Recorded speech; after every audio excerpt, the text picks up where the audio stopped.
हिमालय के जंगल में टुनटुनी चिड़िया अपने पति कालू कौवे के साथ रहती थी। वो दोनों पति पत्नी बहुत गरीब थे, बड़ी मुश्किल से अपने दिन काट रहे थे। एक दिन की बात है। इस बार क्या सोचा है जी? क्या लगाओगे?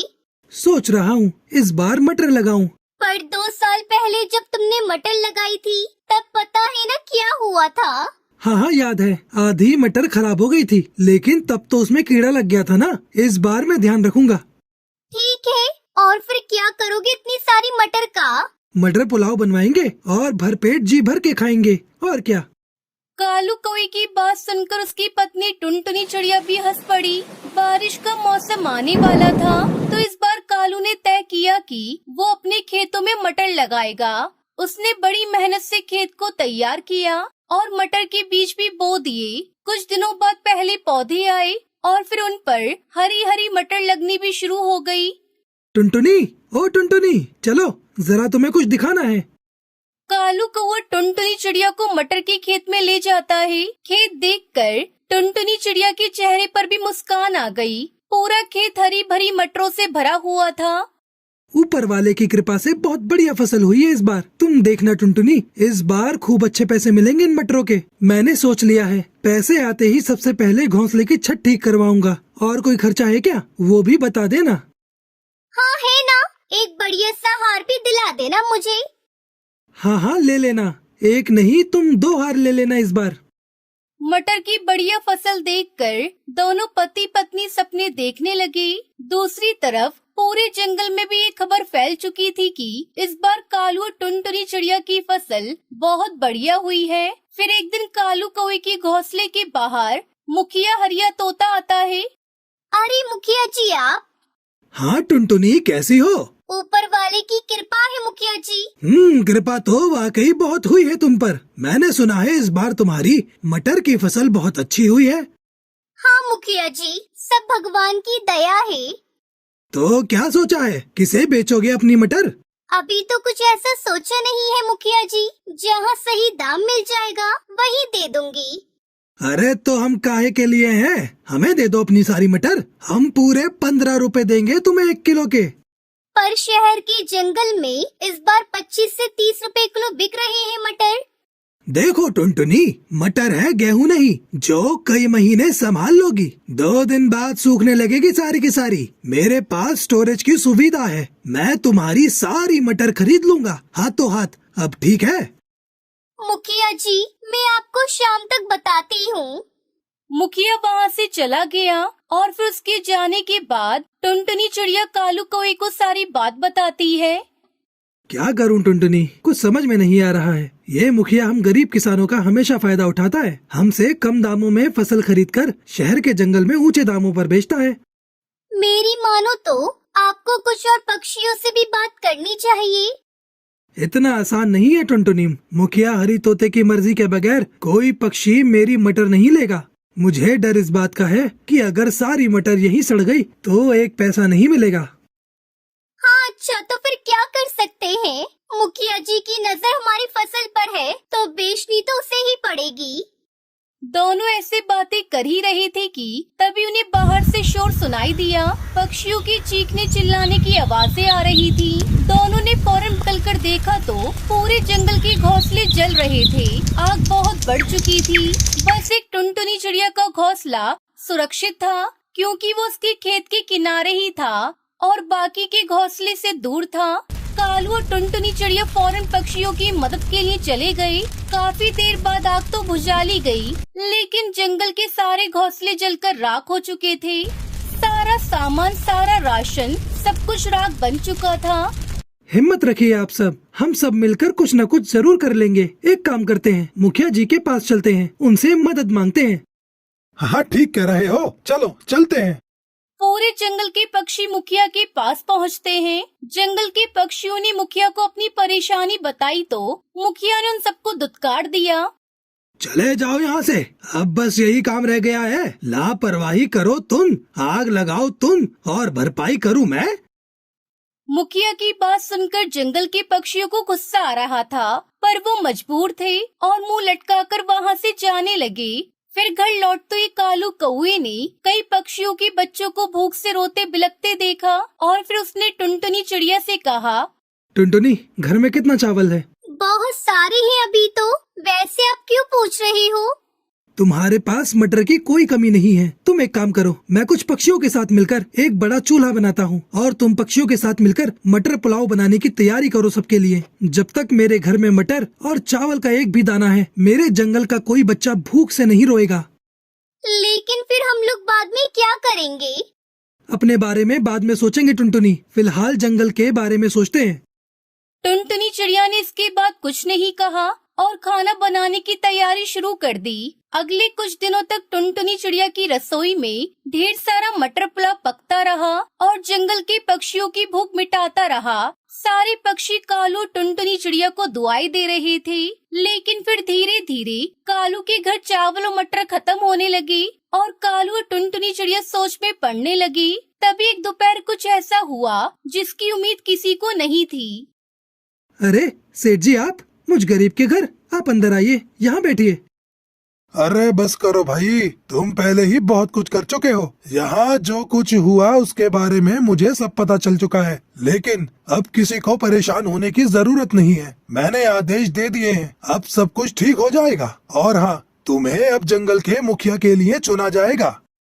आपका बहुत बहुत शुक्रिया सेठ जी, अब तो कुछ नहीं चाहिए। तुम्हारे जैसे उम्मीदवार जो सच्चे दिल से गरीब पक्षियों की सेवा करते हैं, वही सही मायने में मुखिया होते हैं।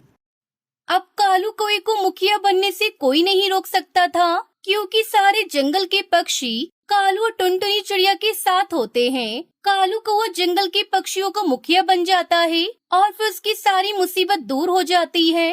साथ ही जंगल के पक्षी खुशी खुशी रहने लगते हैं। आइसक्रीम ले लो, आइसक्रीम, ठंडी ठंडी रंग बिरंगी आइसक्रीम, पेप्सी, कॉर्न, चोकोबार, ऐसे सभी प्रकार के आइसक्रीम मिलेंगी। तो जल्दी जल्दी आओ और आइसक्रीम खाओ। आइसक्रीम बेचने वाले की आवाज सुनकर टुनटुनी के 7 बच्चों में से सबसे छोटी बेटी सुनहरी अपने पापा से कहती है, पापा, मुझे आइसक्रीम खानी है। अरे ना, वो आइसक्रीम अच्छी नहीं होती बेटा। अजी, मुझे भी आइसक्रीम खानी है। इतने दिन हो गए हमने आइसक्रीम नहीं खाई। चलिए ना, चलते हैं। अच्छा ठीक है, चलो। ए आइसक्रीम वाले, रुको, कौन सी आइसक्रीम है तेरे पास? मेरे पास सभी प्रकार की आइसक्रीम है साहब, आप बोलो आपको कौन सी चाहिए? अच्छा 3 चोकोबार दे। ये लो। वाह पापा, आइसक्रीम तो बड़ी ही अच्छी है। बड़े दिनों बाद इतना अच्छा आइसक्रीम खाया है। अजी, ये मेरी आंखों के सामने अंधेरा क्यों छा रहा है? ओए उल्लू, ये कैसी आइसक्रीम खिलाई है तूने? ये कहकर बंटी कबूतर उल्लू की गाल पे एक तमाचा मार देता है। कुछ देर बाद उल्लू का दोस्त चील आइसक्रीम बेचता हुआ वहाँ आता है। आइसक्रीम ले लो, आइसक्रीम, जो एक बार खाएगा वो कभी नहीं खा पाएगा। अरे भाई सुनो, यहाँ पर एक मुन्ना नाम का उल्लू आइसक्रीम बेचा करता था। अरे भाई, मैं ही मुन्ना हूँ। मुन्ना, ये तुझे क्या हुआ? कहीं तू फिर से किसी से मार खाकर तो नहीं आया? क्या बताऊं भाई। फिर उल्लू चील को अपने साथ हुई घटना के बारे में बताता है। अरे उल्लू, तू तो सच में उल्लू ही निकला। हाँ भाई, तुम भी हंस लो मुझ पे। अरे नहीं भाई, तू तो मेरा भाई है। बता, वो चिड़िया कहाँ रहती है? तुम्हारा बदला मैं लूंगा। क्या सच में भाई? क्या तुम उस चिड़िया से बदला लोगे? और नहीं तो क्या, उसकी हिम्मत कैसे हुई मेरे भाई को मारने की?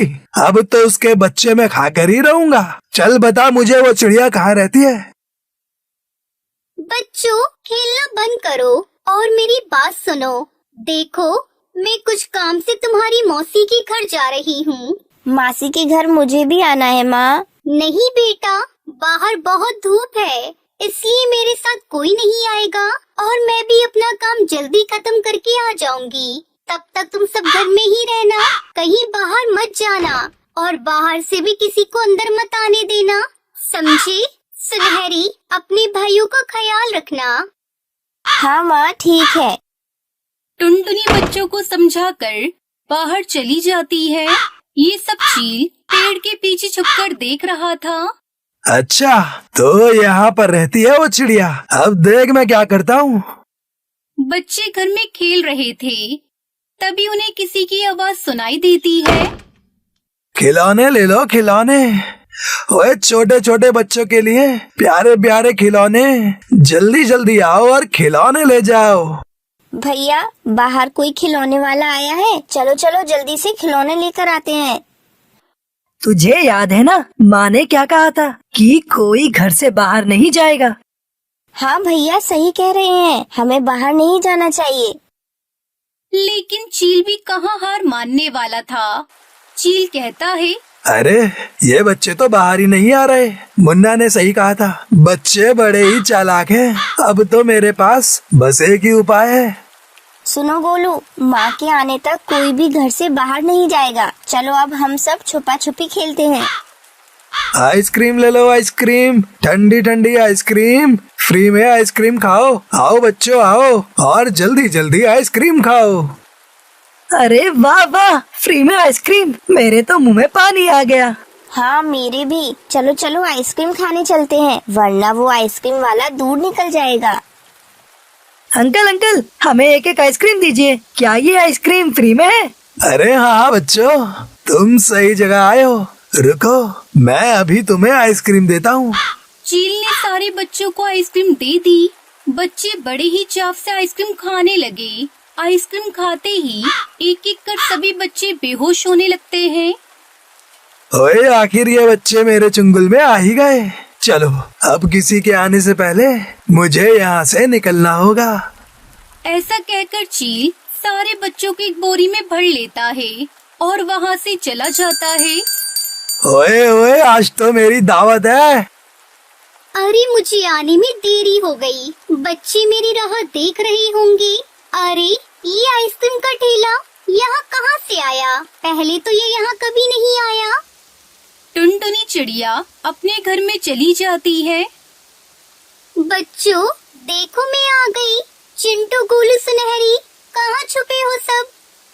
टुनटुनी पूरे घर में बच्चों को ढूंढती है, लेकिन उसे कहीं पर भी कोई बच्चा दिखाई नहीं देता। यहाँ पर तो कोई नहीं है। हे ऊपर वाले, ये क्या हो गया? कहीं फिर से किसी ने मेरे बच्चों को तो नहीं उठाया?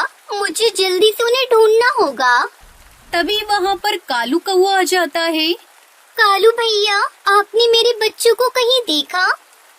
नहीं टुनटुनी, मैंने तो तुम्हारे बच्चों को नहीं देखा। क्या हुआ, कहाँ गए बच्चे?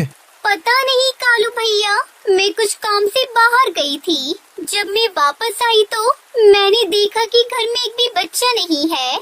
मुझे अभी याद आया टुनटुनी, मैं जब यहाँ पर आ रहा था तब मैंने देखा है कि एक चील बोरी में कुछ लेकर जा रहा था। कहीं तुम्हारे बच्चे उस बोरी में तो नहीं थे? हमें उसे जल्दी पकड़ना होगा कालू भैया। आज तो मैं इस चील को नहीं छोड़ूंगी, और इनके पापा यहाँ होते तो ये सब नहीं होता। रुको टुनटुनी, अगर तुम सीधे उसके पास चली गई तो वो तुम्हारे बच्चों को नुकसान भी पहुँचा सकता है। तो अब हम क्या करें कालू भैया? मेरे पास एक आइडिया है। इधर चील बच्चे पकाने की तैयारी कर रहा था। अरे वाह, इन नरम नरम बच्चों को गरम गरम खाने में बड़ा मजा आएगा। पहले पानी उबालना है, फिर सब्जियां डालनी है, फिर घी, फिर ये मजा ही आ जाएगा। तभी वहाँ पर कालू कौआ एक मुर्गी का भेष बनाकर आता है। ओए, इतना बड़ा मुर्गा दिखने में तो बड़ा ही तरोताजा लग रहा है, और स्वादिष्ट तो होगा ही। मैं बावर्ची जो अच्छा हूँ, इसे अभी पकड़ता हूँ। कालू चील को देखते ही भागने लगता है और चील भी उसके पीछे पीछे भागने लगता है। ओए ओए, रुक, अरे रुक, अरे कहाँ भागा जा रहा है, रुक। इधर टुनटुनी चिड़िया ने अपने सारे बच्चों को बोरी से बाहर निकाल लिया। मेरे बच्चों, तुम ठीक तो हो ना? हाँ माँ, हम सब ठीक हैं। माँ, हमें माफ कर दीजिए, हमने आपकी बात नहीं मानी और उस बुरे चील अंकल के झांसे में आ गए। कोई बात नहीं मेरे बच्चों, तुम सब ठीक हो, यही मेरे लिए बहुत है। लेकिन आगे से ऐसी गलती मत करना। हाँ माँ, चलो अब हम सब अपने घर चलते हैं। इस तरह टुनटुनी अपने सातों बच्चों को सुरक्षित घर ले जाती है। दूसरी तरफ कालू चील को उल्लू बनाकर वहाँ से 9 2 11 हो जाता है।